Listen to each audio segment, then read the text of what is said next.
आज हम लोग एक बहुत ही बेसिक सा टॉपिक, जिस टॉपिक का नाम है मोशन, उसके बारे में स्टडी करने वाले हैं।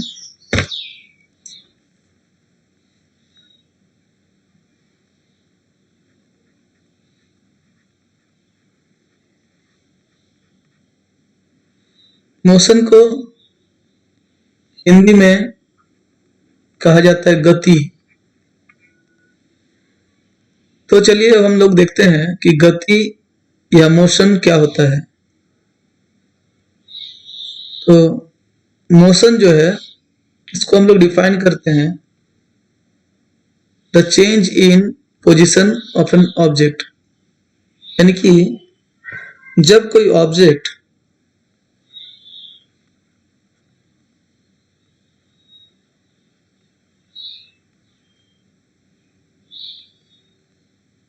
जब कोई ऑब्जेक्ट अपने पोजीशन में चेंज करेगा, एंड पोजीशन में जो चेंज करेगा वो टाइम के साथ साथ करेगा। जैसे कि हम लोग जानते हैं कि टाइम जो है कभी भी रेस्ट में नहीं रहता है, कभी भी पॉज नहीं रहता है, ये कंटिन्यूअसली चलते रहता है। तो इस टाइम के साथ साथ अगर ऑब्जेक्ट अपने पोजीशन को भी चेंज कर लेगा तो फिर कहेंगे कि वो ऑब्जेक्ट मोशन में है। जैसे सपोज कि ये एक पाथ है, एक रोड है, इसमें एक ऑब्जेक्ट एक सर्टेन टाइम में पोजीशन ए में था। अगर हम लोग इस टाइम को इनिशियल मान लेंगे, यानी कि t इक्वल टू 0 मान लेंगे, ओरिजिन मान लेते हैं, और एक सर्टेन टाइम के बाद ये पोजीशन बी में आ जाता है। इस दौरान जो इंटरवल रहा वो है टी टाइम का, यानी कि 0 से t सेकंड के बीच में ये अपने पोजीशन को चेंज करके ए से बी तक ले आता है। तो हम लोग कहेंगे कि ये जो भी ऑब्जेक्ट है, जो कुछ भी इसका नाम है, वो मोशन में है। और कभी कभी हम लोग अपने सराउंडिंग्स में ऐसे बहुत से ऑब्जेक्ट्स को देखते हैं और पाते हैं कि वो अपने जगह पर जो है वो एज इट इज बना हुआ है, टाइम चेंज हो रहा है, बट वो ऑब्जेक्ट जो है अपने जगह पर फिक्स्ड है।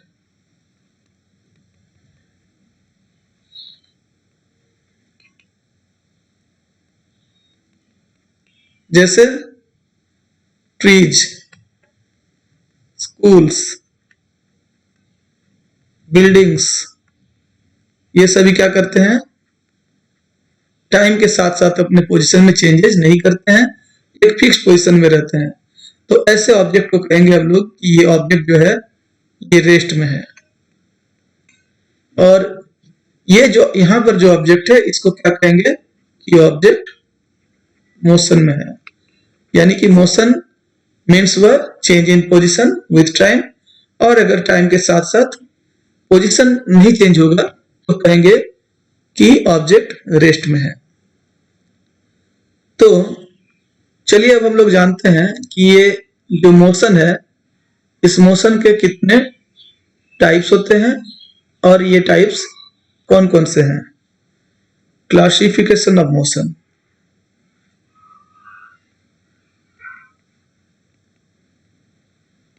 Classification of motion. तो मोशन को अलग अलग तरीके से क्लासिफाई किया गया है। पहला जो क्लासिफिकेशन है, इस क्लासिफिकेशन के मुताबिक मोशन को डायमेंशन के हिसाब से डिवाइड किया गया है, according to dimension.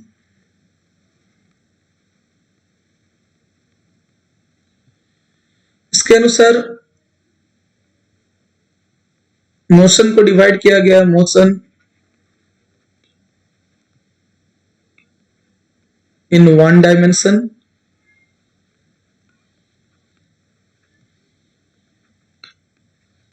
motion in 2 dimension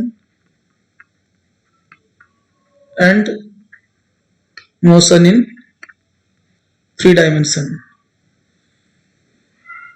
ये पहला जो टाइप है मोशन इन 1 डायमेंशन, इस टाइप में है हम लोग देखते हैं कि ऑब्जेक्ट अपने पोजीशन में जब चेंज करता है, मान लेते हैं कि हम लोग एक ग्राफ के सहारे अगर ऑब्जेक्ट के पोजीशन के चेंज को दिखाएंगे,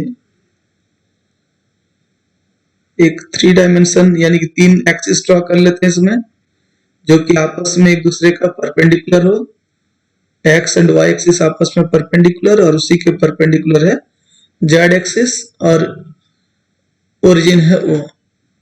तो सपोज कि ऑब्जेक्ट का मोशन इस प्रकार से हो रहा है कि इसका जो पोजीशन में चेंज है ये 3 में से किसी एक एक्सिस के अलोंग में हो रहा है, यानी कि इसका एक कोऑर्डिनेट चेंज हो रहा है, चाहे वो एक्स हो, वाई हो या जेड हो, 3 में से कोई भी एक एक्सिस चेंज होता है and remaining 2 axis 2 coordinates unchange रहता है। तो इसमें क्या होता है, वन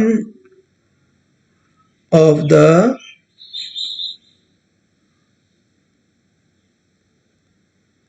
थ्री कोऑर्डिनेट्स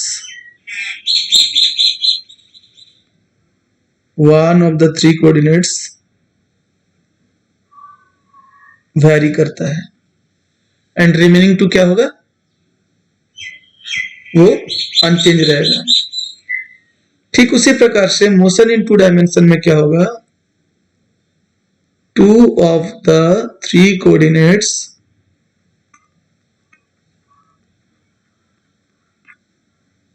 ये वैरी करेंगे एंड मोशन इन 3 डायमेंशन में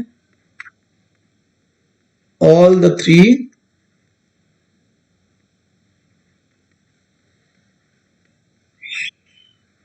कोऑर्डिनेट्स। तो जब हमारे पास ऐसा मोशन रहेगा कि ओनली 1 कोऑर्डिनेट चेंज हो, तब तो ऑब्जेक्ट का मोशन होगा चाहे एक्स हो, चाहे वाई हो या जेड हो, किसी एक एक्सिस के अलोंग में, और ये मोशन जो होगा स्ट्रेट लाइन मोशन होगा। जब सेकंड 2 डायमेंशन इन 2D होगा तो उसको किसी एक प्लेन का जरूरत होगा, चाहे वो 2 डायमेंशन में चेंज होगा तो एक्स एंड वाई अगर रहेगा तो एक्स वाई प्लेन का जरूरत होगा, अगर 2 कोऑर्डिनेट वाई एंड जेड में चेंजेस हो तो वाई जेड प्लेन, चाहे 2 कोऑर्डिनेट जेड और एक्स अगर हो तो ये एक्स जेड प्लेन का जरूरत होगा। यानी कि मोशन इन ए प्लेन जो है ये मोशन इन 2 डायमेंशन का टाइप का है। एंड अगर मोशन इन 3D की बात करेंगे तो इसमें तीनों कोऑर्डिनेट चेंज होगा, तो तीनों कोऑर्डिनेट को चेंज करने के लिए हमें चाहिए होगा एक स्पेस में चेंज करना होगा ताकि उसका तीनों कोऑर्डिनेट चेंज हो, और हम लोग कह सकते हैं कि स्पेस में होने वाले सारे मोशन जो है वो मोशन इन 3D है। तो इस टाइप से मोशन को क्लासिफाई किया गया अकॉर्डिंग टू डायमेंशन, तो उसमें motion in 1D, motion in 2D and motion in 3D में क्लासिफाई किया गया। अब हम लोग एक सेकंड टाइप का क्लासिफिकेशन के बारे में बात करेंगे, जिस क्लासिफिकेशन को हम लोग कहेंगे कि सेकंड क्लासिफिकेशन।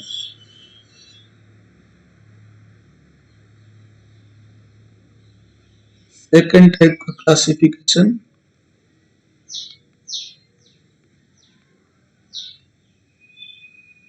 इसमें मोशन को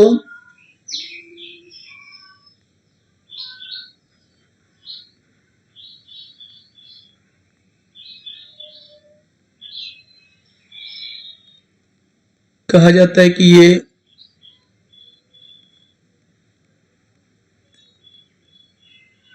रेक्टिलिनियर मोशन है,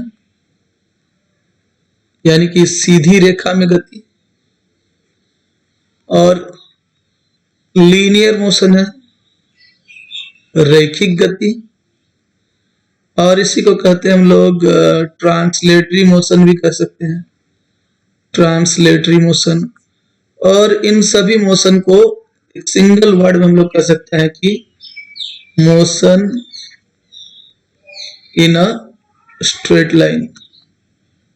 तो अब अगर हम लोग इसको पहला क्लासिफिकेशन के साथ कंपेयर करते हैं तो ये पाते हैं कि ये जो रेक्टिलिनियर, लीनियर, ट्रांसलेटरी या मोशन इन स्ट्रेट लाइन है, ये और कुछ नहीं है बल्कि ये मोशन इन वन डायमेंशन ही है। सेकंड मोशन को हम लोग सर्कुलर मोशन कहते हैं, यानी कि वृत्तीय गति। इसमें क्या होता है, सर्कुलर मोशन में एक सर्कल के अलोंग में ऑब्जेक्ट लगातार मूवमेंट करते रहता है। एक सेंटर होगा और उस सर्कल के सर्कुलर पाथ यानी कि वृत्तीय गति पाथ में, वृत्तीय पथ में वो गतिशील रहेगा, सर्कुलर मोशन। तो जब एक सर्कल बनता है तो हमें एक प्लेन का जरूरत होता है, यानी कि इसमें एक साथ कोई भी दो कोऑर्डिनेट में चेंजेस होंगे, चाहे वो एक्स और वाई कोऑर्डिनेट हो, वाई जेड हो या जेड एक्स हो। यानी कि सर्कुलर मोशन को हम लोग कह सकते हैं कि ये मोशन इन टू डायमेंशन का टाइप है। एंड तीसरा जो है इसको हम लोग कहते हैं ऑस्सिलेटरी मोशन।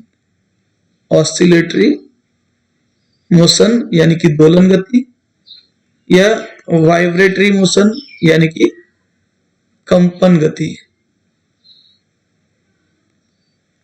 इसको हम लोग हिंदी में कहते हैं सीधी रेखा में गति या रैखिक गति।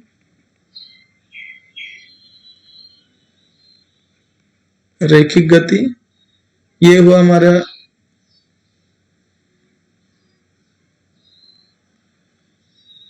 वृत्तीय गति, और ये हुआ दोलन या कंपन गति। इसी को हम लोग पीरियोडिक मोशन भी कह सकते हैं, यानी कि पीरियोडिक मोशन यानी आवर्ती गति।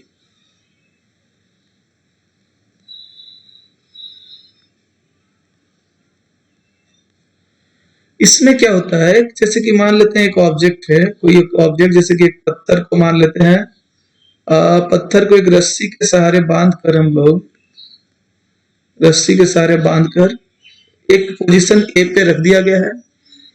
ये जब कोई फोर्स अप्लाई नहीं होता तो ये इसी पोजीशन में रहता है। बट सपोज को इस पे फोर्स लगा के हम लोग एक न्यू पोजीशन में लेकर आ जाते हैं, और ये न्यू पोजीशन जो है ये पोजीशन है बी, पोजीशन बी में ले आते हैं। देन जब बी में लाकर हम लोग इसको छोड़ देते हैं तो क्या होगा, ये बी से होते हुए ए तक जाएगा। बट क्या ये ए पर आके रुकता है? जी नहीं, ये ए को क्रॉस करते हुए आगे बढ़ जाएगा और एक नए पोजीशन तक, एक नया पोजीशन सी तक मूव करते हुए जाएगा। अगेन सी से रिटर्न आएगा ए तक और ए को क्रॉस करके बी तक चल जाएगा। और इस तरह से ए के लेफ्ट एंड राइट बी और सी में लगातार गति करते रहेगा।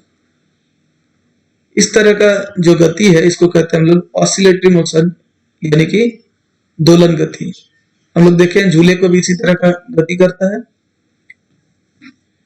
चाहे तो ऐसा भी होता है कि यहाँ एक ऑब्जेक्ट है, ये अपने से ऊपर और नीचे लगातार गति करेगा, यानी कि ये जो इसका फिक्स पोजीशन है, फिक्स पोजीशन का लेफ्ट राइट और अप डाउन, परपेंडिकुलरली और हॉरिजॉन्टली ये लगातार मूव करेंगे, और इस दौरान एक सर्टेन टाइम पीरियड के बाद अपने मोशन को रिपीट करेंगे।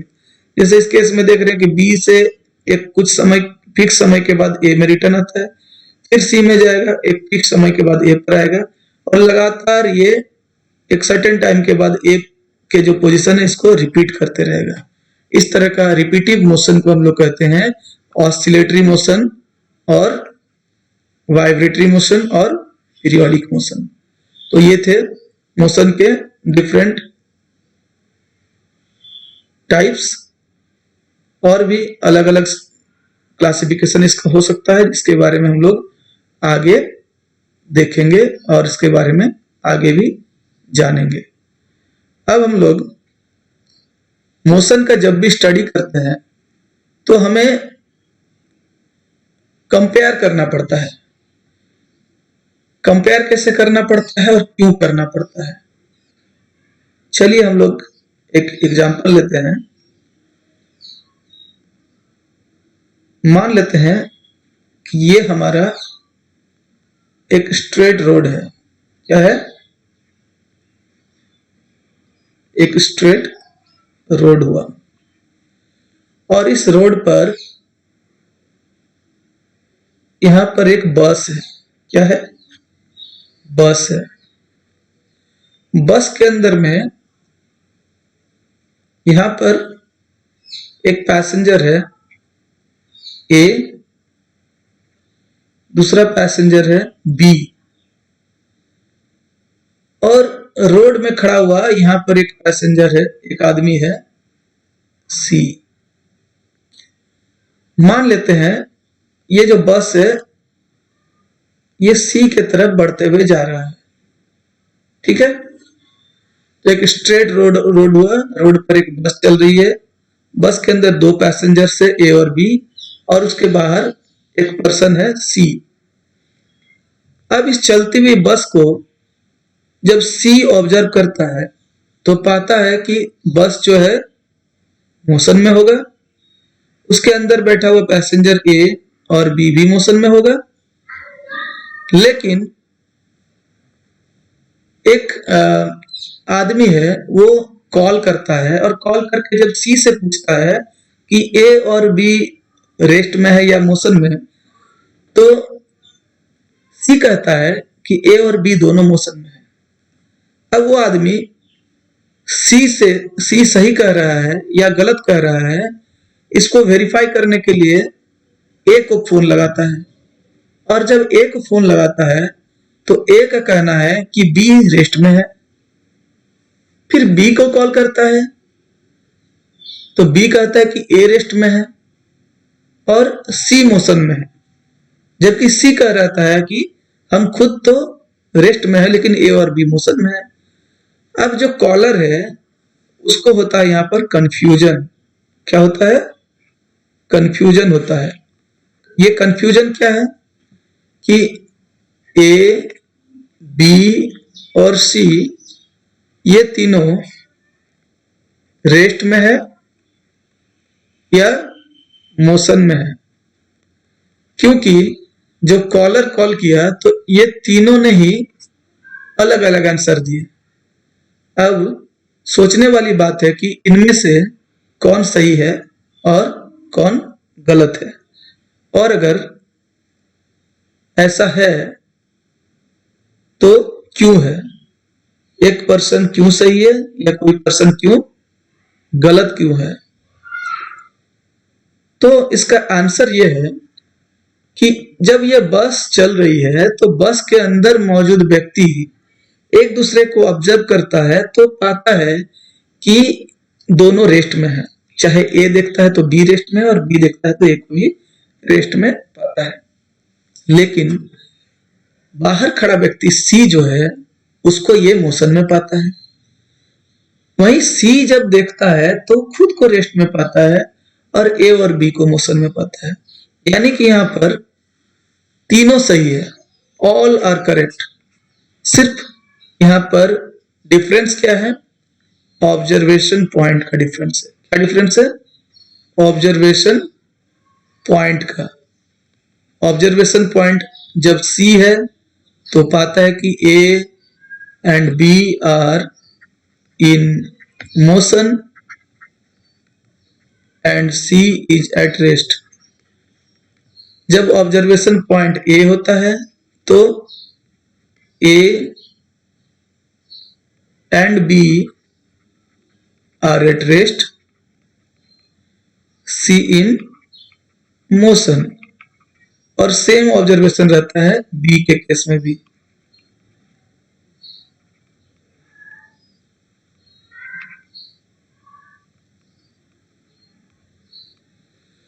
इसलिए मोशन के स्टडी के लिए ये जो ऑब्जर्वेशन पॉइंट है इसका एक खास इंपॉर्टेंस हो जाता है। और ये जो ऑब्जर्वेशन पॉइंट है ये क्या होता है? ये एक सेट ऑफ कोऑर्डिनेट सिस्टम होता है, सेट ऑफ कोऑर्डिनेट्स होते हैं। ये जो सेट ऑफ कोऑर्डिनेट्स होते हैं इनको कहा जाता है फ्रेम ऑफ रेफरेंस। तो जब भी मोशन के बारे में स्टडी किया जाता है तो ये एक फ्रेम ऑफ रेफरेंस को मेंशन करना जरूरी है, और तब ये क्लियर होता है कि एक बॉडी रेस्ट में है या मोशन में है। इसीलिए ये कहा जाता है कि रेस्ट एंड मोशन जो होता है ये दोनों रिलेटिव होते हैं। Rest and motion are relative, यानी कि कोई पैसेंजर या कोई भी व्यक्ति रेस्ट में है या मोशन में है, ये उस बात पर डिपेंड करता है कि हमारा ऑब्जर्वेशन पॉइंट यानी कि फ्रेम ऑफ रेफरेंस क्या है। जैसे पिछले एग्जांपल में ग्राउंड पर खड़े हुए व्यक्ति सी ऑब्जर्व कर रहा था कि बस के अंदर के पैसेंजर्स ए और बी जो है वो मोशन में है और खुद को वो रेस्ट में पा रहा था। जबकि जब ऑब्जर्वेशन पॉइंट यानी फ्रेम ऑफ रेफरेंस बस को हम लोग मान लेते हैं तो बस के अंदर से ऑब्जर्व होता है और वो पाता है कि ए बी दोनों खुद को रेस्ट में समझ रहा है, लेकिन सी को जो है वो मोशन में पा रहा था।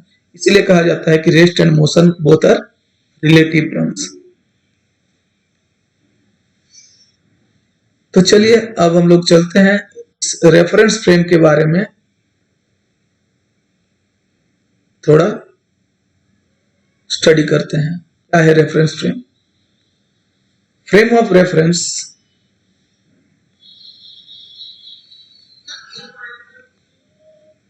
को अगेन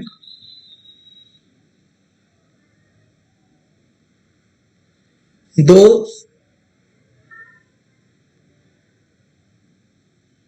टाइप का होता है।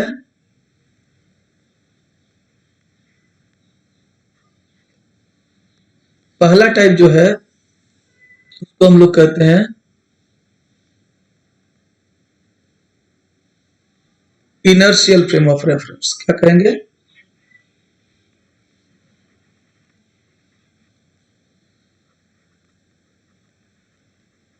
Inertial frame of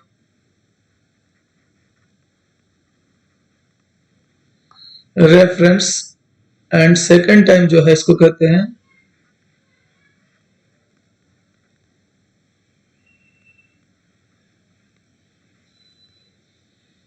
non inertial frame of reference.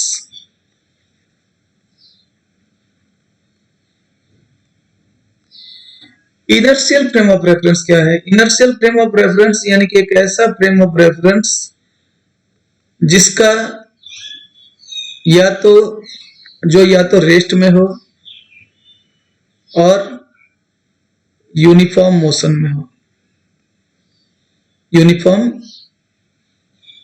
Motion में हो, यानी कि एक इनर्शियल फ्रेम ऑफ रेफरेंस का एक्सेलरेशन जो है ये जीरो होना चाहिए, ये ऑलवेज इक्विलिब्रियम पर होगा। अगर एग्जांपल पूछा जाए तो ऐसा कोई भी फ्रेम ऑफ रेफरेंस नहीं है जो ideally inertial frame of reference हो, लेकिन अर्थ का जो मोशन है उसको ऑलमोस्ट कांस्टेंट वेलोसिटी के साथ मानते हुए अर्थ को एक इनर्शियल फ्रेम ऑफ रेफरेंस हम लोग कंसीडर करते हैं।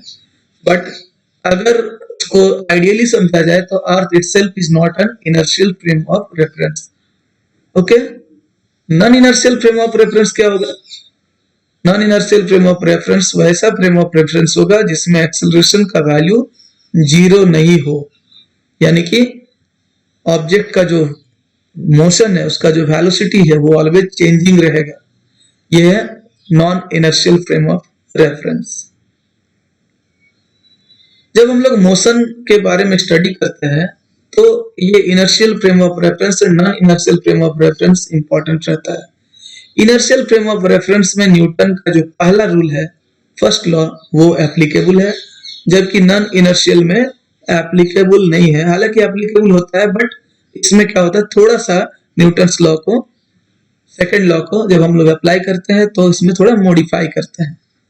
इसके बारे में हम लोग आगे डिस्कस करेंगे।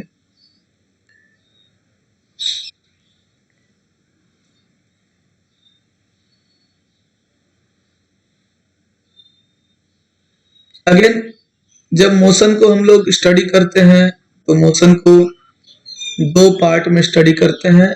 पहला पार्ट को कहते हैं काइनेमेटिक्स एंड सेकंड पार्ट को हम लोग कहते हैं डायनामिक्स। Kinematics and dynamics.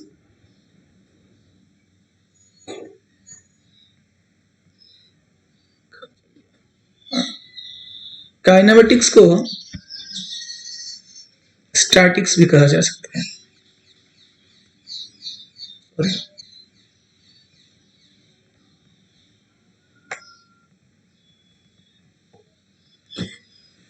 इस काइनेमेटिक्स में हम लोग क्या करते हैं, काइनेमेटिक्स में स्टडी ऑफ मोशन तो होता ही है। काइनेमेटिक्स में मोशन का स्टडी होता है।